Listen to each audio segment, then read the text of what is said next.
Chapter 30. When Rachel saw that she bore Jacob no children, she envied her sister. She said to Jacob, "Give me children, or I shall die." Jacob's anger was kindled against Rachel, and he said, "Am I in the place of God, who has withheld from you the fruit of the womb?" Then she said, "Here is my servant Bilhah. Go in to her, so that she may give birth on my behalf, that even I may have children through her."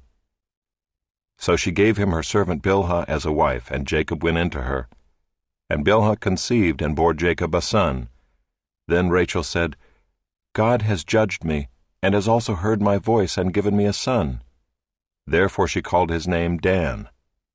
Rachel's servant Bilhah conceived again and bore Jacob a second son. Then Rachel said, "With mighty wrestlings I have wrestled with my sister, and have prevailed." So she called his name Naphtali. When Leah saw that she had ceased bearing children, she took her servant Zilpah and gave her to Jacob as a wife. Then Leah's servant Zilpah bore Jacob a son, and Leah said, "Good fortune has come." So she called his name Gad. Leah's servant Zilpah bore Jacob a second son, and Leah said, "Happy am I, for women have called me happy." So she called his name Asher. In the days of wheat harvest, Reuben went and found mandrakes in the field, and brought them to his mother Leah. Then Rachel said to Leah, "Please give me some of your son's mandrakes." But she said to her, "Is it a small matter that you have taken away my husband? Would you take away my son's mandrakes also?" Rachel said, "Then he may lie with you tonight in exchange for your son's mandrakes." When Jacob came from the field in the evening, Leah went out to meet him and said, "You must come in to me, for I have hired you with my son's mandrakes." So he lay with her that night. And God listened to Leah, and she conceived and bore Jacob a fifth son.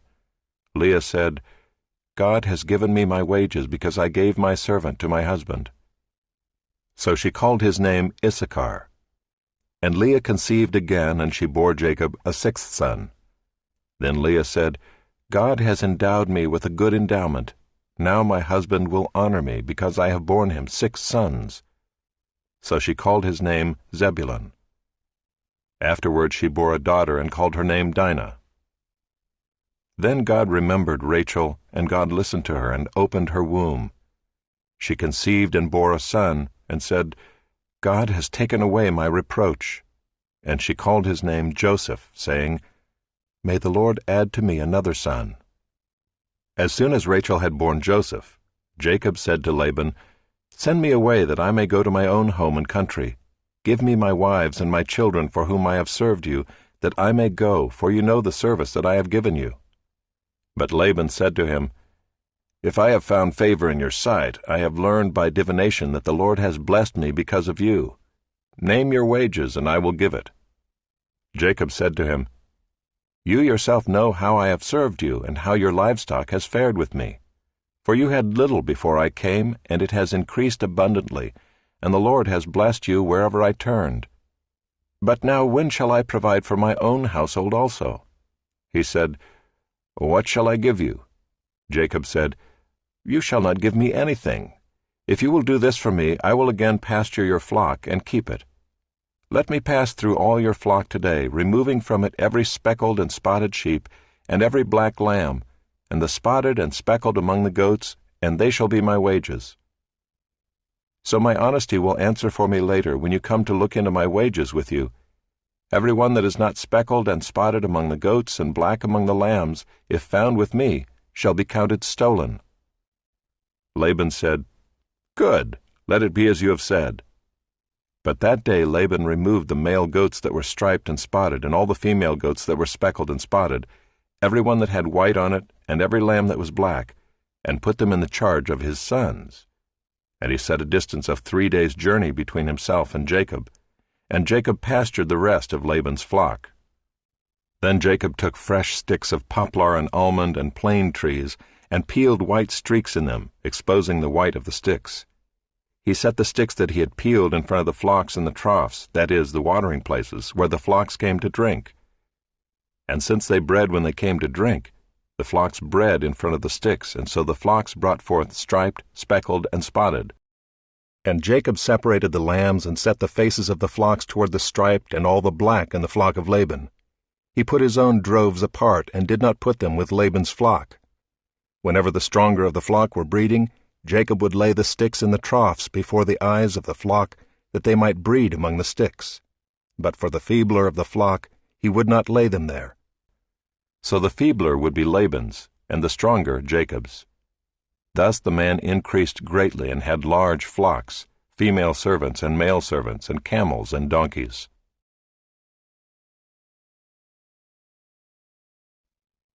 Now Jacob heard that the sons of Laban were saying, Jacob has taken all that was our father's, and from what was our father's he has gained all this wealth. And Jacob saw that Laban did not regard him with favor as before. Then the Lord said to Jacob, Return to the land of your fathers and to your kindred, and I will be with you.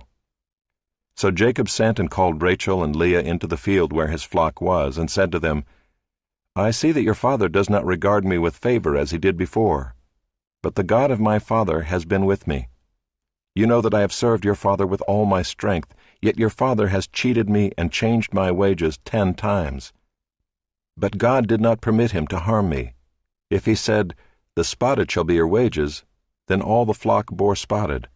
And if he said, The striped shall be your wages, then all the flock bore striped. Thus God has taken away the livestock of your father and given them to me. In the breeding season of the flock I lifted up my eyes and saw in a dream that the goats that mated with the flock were striped, spotted, and mottled. Then the angel of God said to me in the dream, Jacob, and I said, Here I am. And he said, Lift up your eyes and see, all the goats that mate with the flock are striped, spotted, and mottled, for I have seen all that Laban is doing to you. I am the God of Bethel, where you anointed a pillar and made a vow to me. Now arise, go out from this land, and return to the land of your kindred. Then Rachel and Leah answered and said to him, Is there any portion or inheritance left to us in our father's house? Are we not regarded by him as foreigners? For he has sold us, and he has indeed devoured our money. All the wealth that God has taken away from our father belongs to us and to our children. Now then, whatever God has said to you, do. And he called to him his 12 disciples, and gave them authority over unclean spirits, to cast them out, and to heal every disease and every affliction. The names of the 12 apostles are these: first, Simon, who is called Peter, and Andrew his brother, James the son of Zebedee, and John his brother, Philip and Bartholomew, Thomas and Matthew the tax collector, James the son of Alphaeus, and Thaddeus, Simon the zealot, and Judas Iscariot, who betrayed him.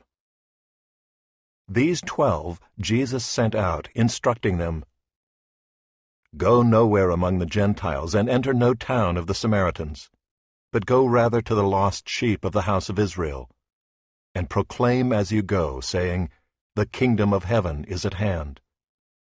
Heal the sick, raise the dead, cleanse lepers, cast out demons. You received without paying, give without pay.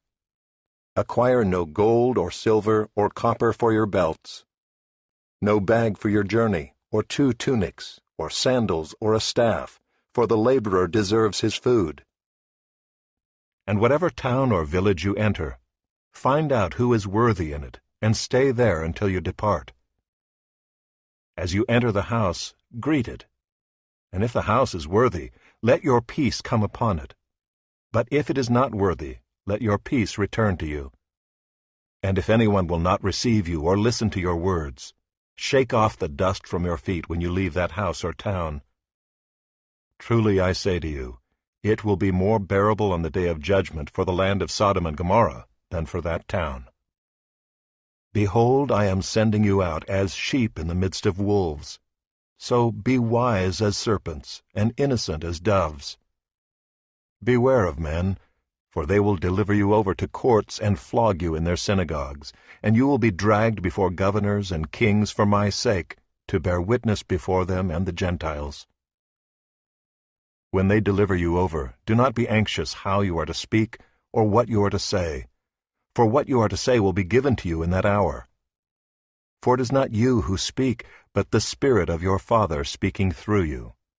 Brother will deliver brother over to death, and the father his child, and children will rise against parents and have them put to death, and you will be hated by all for my name's sake.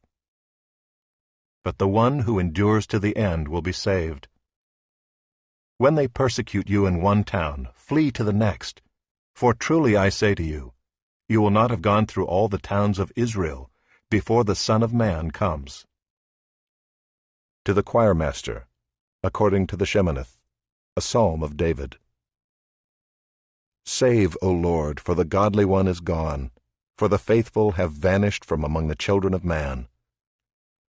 Everyone utters lies to his neighbor, with flattering lips and a double heart they speak. May the Lord cut off all flattering lips, the tongue that makes great boasts, those who say, with our tongue we will prevail, our lips are with us. Who is master over us? Because the poor are plundered, because the needy groan. I will now arise, says the Lord. I will place him in the safety for which he longs. The words of the Lord are pure words, like silver refined in a furnace on the ground, purified 7 times. You, O Lord, will keep them. You will guard us from this generation forever. On every side the wicked prowl, as vileness is exalted among the children of man.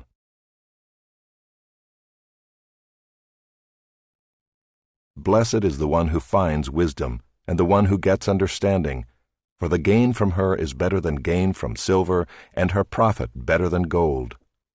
She is more precious than jewels, and nothing you desire can compare with her.